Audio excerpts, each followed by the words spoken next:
काही कल्याणच्या जागरूक नागरिकांनी मला या 2 नाल्यांचे फोटो पाठवले होते। त्याची शहानिशा करण्यासाठी मी इमर्जन्सी इथं आलो होतो। तर जे फोटो त्या नागरिकांनी पाठवले होते आणि त्यांनी सुचवलं होतं की ही नाले सफाई गेल्या वर्षी झालेली आहे की आता झालेली आहे, तर ते प्रत्यक्ष बघायचं होतं। ते आता बघितल्यावर तुम्ही पण माझ्या साक्षीला आहेत, ते बघितलं तर तिथे कुठली सफाई झालेली आहे असं वाटत नाही आहे। जसेच्या तसे नाले भरलेले आहेत।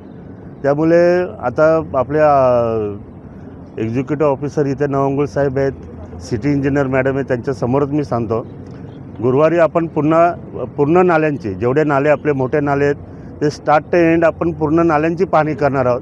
आणि त्याच्यात जर दिरंगाई आढळली किंवा जर ते नाले साफसफाई व्यवस्थित केले नसतील तर ठेकेदारावरती कारवाई करून त्याला ब्लॅकलिस्टमध्ये लगेचच्या लगेच, आणि जे ऑफिसर असतील हे लक्ष ठेवायला, जे डेप्युटी असतील, जे पण असतील, मग ते कोणी मोठे ऑफिसर असू दे, कारण हे प्रशासनाचं काम आहे।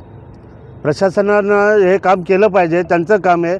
आपण जनतेचे लाखो करोडो रुपयाचं टेंडर काढतो आहे, मग हे ठेकेदार फक्त पोकलेन आणि JCB उतरवणार, त्याचे फोटो काढणार, एका ठिकाणी गाळ साफ करणार, ते चकाचक फोटो पाठवणार आणि मग सांगणार की नाले सफाई झाली। हे बिलकुल चालणार नाही। स्टार्ट टू एंड नाले आपण बघणार गुरुवारी, तुमच्या साक्षीनेच बघणार, आणि त्याच्यात जर काय गडबड आढळली तर मग अधिकारी आणि ठेकेदार यांची काही खैर नाही। मग दादा काही ठेकेदारांचं असं पण असतं की एक पाऊस आला तर त्याच्यामध्ये वाहून जातो सगळा कचरा आणि त्यांना पूर्ण बिल मिळतं, हीच पद्धत इथं अवलंबिली जाते। नाही, ते आता बंद केलं जाईल। त्यांचं बिल आता जोपर्यंत पावसाला अर्ध्यावरती येत नाही आणि जर त्याच्यामध्ये फॉल्टी आढळला तर त्याचं बिलच देता येणार नाही आणि देऊच नाही, अशी प्रोसिजर मी करायला सांगतो आयुक्तांना।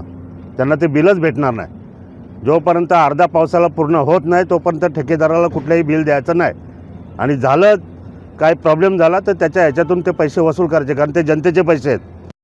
आपल्याला काय फुकट आलेले पैसे नाही, पब्लिकचे पैसे आहेत। ते पब्लिकचे पैसे आपण असे कोणालाही वाटत नाही सुटणार। आपण ते पैसे थांबवलेच पाहिजे। जोपर्यंत पूर्ण पावसाळा संपत नाही तोपर्यंत अजिबात बिल द्यायचं नाही, किंवा त्याला जर द्यायचं असेल कामगारांसाठी तर अर्धं बिल द्यायचं, अर्धं बिल तसंच ठेवायचं। नाले सफाईचा आपला दौरा होता, अधिकाऱ्यांनी ठेकेदाराला सांगितलं नाही का आमदार पाणी दौरा करणार आहेत, आज उपस्थित? आता त्या अधिकाऱ्यांना विचारा तुम्ही। आता तो ठेकेदार कोण आहे ते त्यांनी सांगितलं मला, त्याचं मी बघतो गुरुवारी काय नाटक आहे, आता मग दाखवतो त्याला माझं काय आहे ते।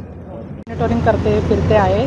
पुन्हा 8 दिवसात गाळ तसाच कचरा वाहून येतोय, पण आम्ही परत सूचना दिलेल्या आहेत कॉन्ट्रॅक्टर्स लोकांना, ह्या आठवड्यात पुन्हा एकदा सेकंड राऊंडने नाले सफाई करून घेऊ। हा जो नाल्यामध्ये आलाय, जो गाळ वाहून आलाय, तुम्ही बाजूला बघू शकता साहेब, तुम्ही अजूनही कचराचा काही पार्ट इथे ठेवलेला आहे, ड्राय झालेला, उचलून घेतला होता, आता परत हा आलाय, या आठवड्यात हा परत क्लीन करून घेणार। काही कॉन्ट्रॅक्टरचं असंही असतं की एक पाऊस पडून गेल्यानंतर गाळ वाहून जाईल आणि नाही, आम्ही स्वतः फिरत आहोत। मी स्वतः सगळीकडे फिरते। एका दुसरं लोकेशन, आता काल आम्ही याच लोकेशनला व्हिजिट केली, इथे काही ड्रेन्स आहेत छोटे नाले, ते राहून गेलेले होते, ते आमच्या लोकांनी केले नव्हते, तिथे सूचना दिल्या होत्या।